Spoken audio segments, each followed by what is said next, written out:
En prêtant serment le 7 avril 2011, le président de la République, Issoufou Mahamadou, avait pris le ferme engagement d'œuvrer sans relâche pour le bonheur du peuple nigérien.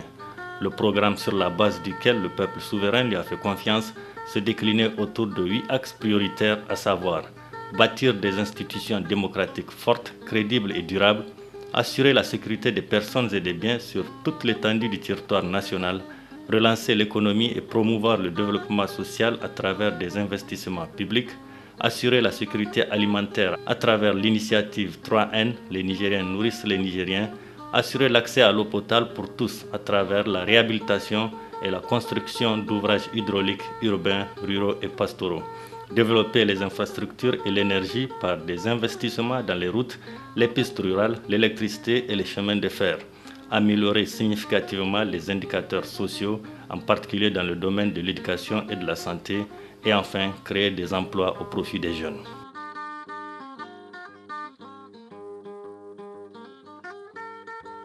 Le gouvernement, aussitôt mis en place, s'est engagé à accomplir cette œuvre gigantesque de renaissance de la République et en 2 ans d'exercice, les résultats sont déjà tangibles. Dans le cadre de la consolidation de l'état de droit et de la bonne gouvernance politique, administrative et économique, la quasi-totalité des institutions prévues par la Constitution ont été mises en place et sont d'ores et déjà opérationnelles, ce qui permet aujourd'hui à notre démocratie de fonctionner dans le strict respect de la séparation des pouvoirs. Pour améliorer la gestion des biens publics et prévenir les crimes économiques, le contrôle et la dissuasion ont été renforcés à travers la mise en place de la Haute Autorité de lutte contre la corruption et les infractions assimilées, la CENTIF, la création du Bureau d'information réclamation lutte contre la corruption et le trafic d'influence. La ALCIA traite aujourd'hui en toute liberté 90 affaires, 60 rapports de l'inspection générale d'État et 27 dénonciations provenant de la ligne verte. Par ailleurs, le gouvernement a organisé pour la première fois dans l'histoire politique de notre pays les États généraux de la justice, une entreprise audacieuse et innovante qui aura permis aux professionnels de la justice et aux représentants de toutes les couches socio-professionnelles du pays de réfléchir et de proposer des solutions à même de rapprocher davantage la justice des justiciables et d'améliorer le fonctionnement du système judiciaire de notre pays.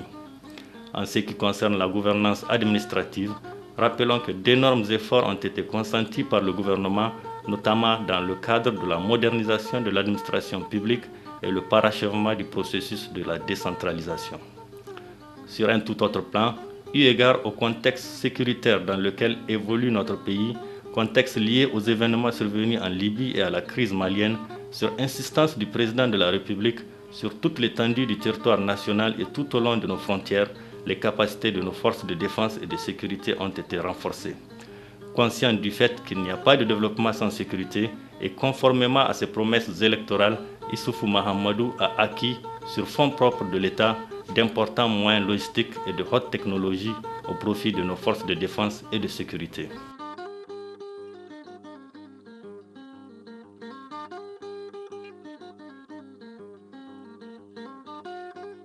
Sur le plan régional et international, grâce à une offensive diplomatique savamment menée, notre pays retrouve sa place dans le concert des nations. Ouverture du Niger à d'autres pays émergents par la création de nouvelles ambassades, la participation à tous les grands sommets internationaux afin d'affirmer avec pragmatisme et clairvoyance les positions du pays en ce qui concerne la géopolitique internationale sont autant d'actions qui ont permis le rayonnement diplomatique de notre pays. Sur le plan régional, l'engagement sans faille du président Issoufou Mahamadou dans la résolution de la crise malienne est salué non seulement par nos frères maliens, mais aussi par la communauté internationale, dont les principaux acteurs recueillent à juste titre ses avis et conseils sur la question.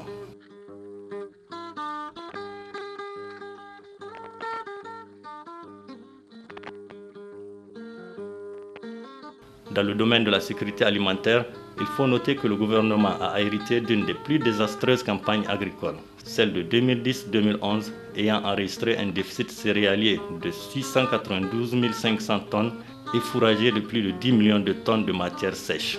Très vite, un programme d'urgence a été élaboré et mis en œuvre pour un coût global de 155 milliards de francs CFA dans les domaines de l'agriculture, de l'élevage, de l'environnement ainsi que la reconstitution du cheptel. Ainsi, d'importantes quantités de vivres et d'aliments bétail ont été mises à la disposition des populations afin d'atténuer les conséquences de cette crise. À cela, il faut ajouter les inondations en 2012 ayant occasionné plus de 500 000 sinistrés et d'importants dégâts matériels. Là également, prompte réaction du gouvernement et mobilisation de plus de 14 milliards de francs CFA en faveur des victimes de ces inondations. La mise en œuvre de l'initiative 3N, idée novatrice du président Issoufou Mahamadou, vient confirmer l'engagement des autorités actuelles à éliminer définitivement l'insécurité alimentaire dans notre pays. Il s'agit à travers cette initiative de s'attaquer aux causes profondes de l'insécurité alimentaire et nutritionnelle à travers la promotion de modèles d'intensification agricole et de gestion durable des ressources naturelles à même de permettre l'accroissement de la production agroalimentaire et le développement de l'élevage. En somme, il s'agit de faire en sorte que sécheresse ne soit plus synonyme de famine, pour paraphraser le président Issoufou Mahamadou. En 2 ans de mise en œuvre du programme de la Renaissance, des résultats concrets sont enregistrés particulièrement en milieu rural. 10 999 hectares aménagés pour la petite et la grande irrigation sur des prévisions de 12 000 hectares, soit un taux de réalisation de 92%. 7 679 forages et 1 900 puits maraîchers réalisés. 10 barrages et 24 seuils réalisés ou réhabilités. 10 187 groupes motopompes placés pour appuyer les producteurs.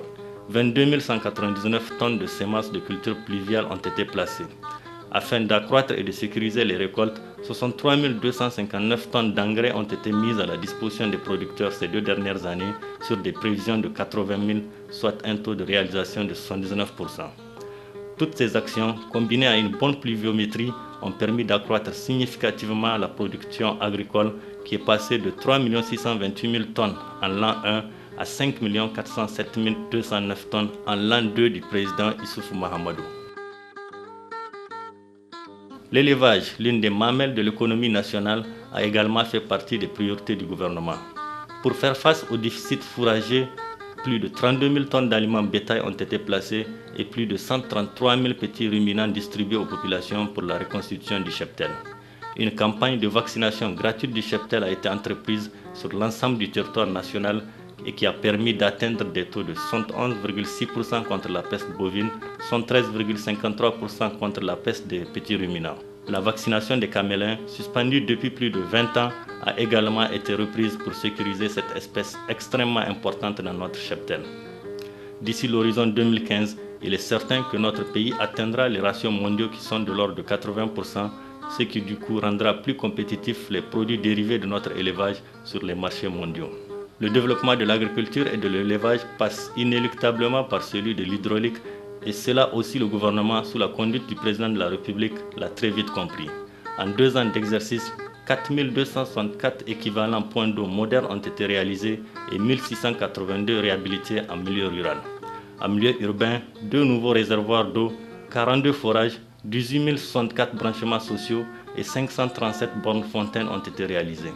En plus, à l'horizon 2015, le calvaire des populations de Zender sera terminé avec le lancement officiel des travaux de ravitaillement en eau potable de la ville à partir du champ de captage de Ganaram pour un coût global de 20 500 millions de francs CFA.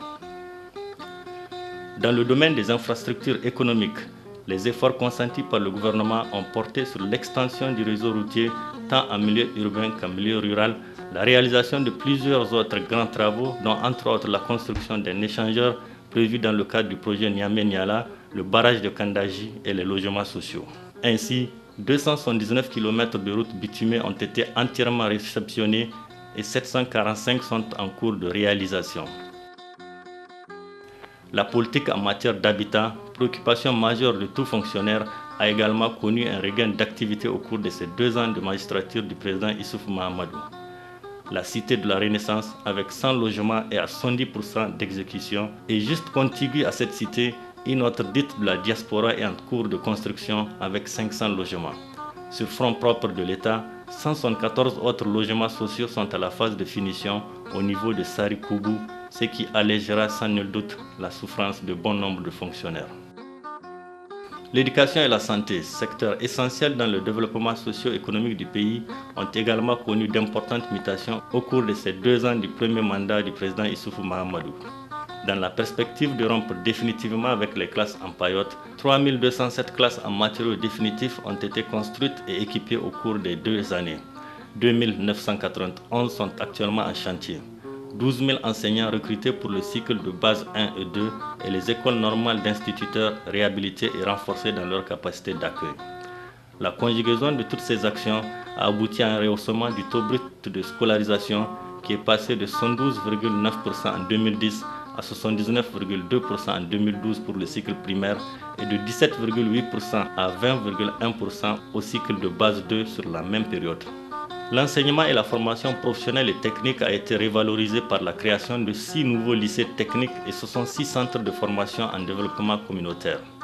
Concernant l'enseignement supérieur, l'université Abdelmoumouni Diofo de Niamey et celles des autres régions ont connu l'augmentation de leurs ressources financières pour la construction et la réhabilitation des salles de cours, des dortoirs et le renforcement de leurs moyens logistiques et didactiques. Le recrutement de 22 enseignants-chercheurs, le développement de la formation à distance à travers l'extension de l'accès à l'Internet et la poursuite de la mise en œuvre du système LMD contribuent aujourd'hui à l'amélioration de la qualité de l'enseignement. Le nombre d'étudiants boursiers de l'État a quasiment doublé au cours de ces 2 années. Il est passé de 7061 en 2010-2011 à 14 202 pour cette année académique 2012-2013. La santé, secteur vital dans le développement de toute nation, a fait aussi l'objet d'une attention particulière de l'État.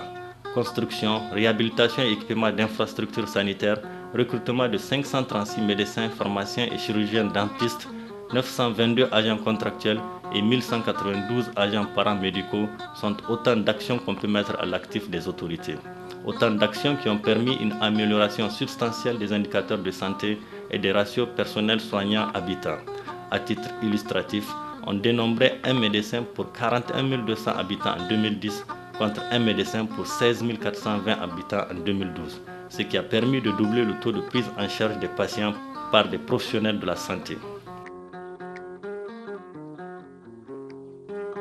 Ainsi, des promesses électorales du président Issoufou Mahamadou, matérialisées dans la déclaration de politique générale du Premier ministre Brigitte Raffini, en passant par la mise en œuvre de l'initiative 3N et le PDS, les chantiers de la Renaissance sont en cours secteur par secteur. À ce jour, ce sont quelques 1453 milliards de francs CFA qui ont été mobilisés par l'État au titre des recettes internes et 1591 au titre des ressources externes pour exécuter ces différents chantiers.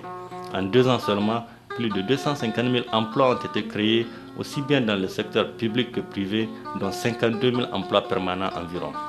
Le programme de la Renaissance, quoique en mi-chemin, produit déjà des résultats concrets et offre aux Nigériens l'espoir d'un avenir de plus en plus radieux.